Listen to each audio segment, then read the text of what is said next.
Bonjour à tous, aujourd'hui nous allons démystifier une question qui divise les passionnés de musculation. Faut-il travailler en série courte ou en série longue? Dans la plupart des salles de musculation, on entend souvent dire que s'entraîner avec des charges légères n'est pas aussi efficace que de s'entraîner avec des charges lourdes. Cependant, est-ce que c'est vraiment le cas? Eh bien je vous dirais simplement qu'on peut gagner du muscle avec des séries longues et des charges légères. La méthode Lafay, par exemple, s'est montrée aussi efficace que des entraînements classiques en salle, alors que le seul poids avec lequel tu travailles, c'est ton poids de corps. Alors la question du coup qui revient souvent, c'est faut-il travailler en série longue ou en série courte? Si l'entraînement en série courte est accepté, les séries longues justement suscitent pas mal de débats. Pourtant, les récentes recherches montrent que les séries longues peuvent aussi construire du muscle. En 2012, au-delà de la fin du monde prévue par les Mayas, une étude a également comparé les effets des séries longues et courtes sur la croissance musculaire. 3 protocoles ont été testés sur une machine leg extension pour travailler les quadriceps pendant 10 semaines. Premier protocole, 3 séries de 10 à 12 répétitions à 80% du max. Deuxième protocole, 3 séries de 30 à 40 répétitions à 30% du max. Et le dernier protocole, c'était une série de 10 à 12 répétitions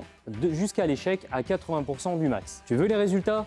Sois patient, un peu de suspense, je vais t'expliquer tout ça. Les résultats ont montré que les séries longues avec des poids légers généraient autant de croissance musculaire que les séries courtes et lourdes. Les fibres musculaires de type 1 et 2 ont augmenté de manière similaire, prouvant donc l'efficacité des deux types d'entraînement. Alors en conclusion, séries longues ou séries courtes, la réponse est pratiquer les deux. Intégrer des séries longues à un programme de séries courtes peut vous aider à devenir plus musclé et plus fort. Vous pouvez aussi tout simplement ajouter une série longue à la fin de vos séries courtes pour maximiser vos résultats. Quelques précautions toutefois, si votre technique d'exécution n'est pas parfaite sur des exercices risqués comme le squat ou le soulevé de terre, évitez dans un premier temps les séries longues. Assurez-vous de bien maîtriser vos mouvements pour éviter les blessures. Merci d'avoir regardé cette vidéo. N'oubliez pas de liker, de commenter et de vous abonner pour plus de conseils sur la musculation.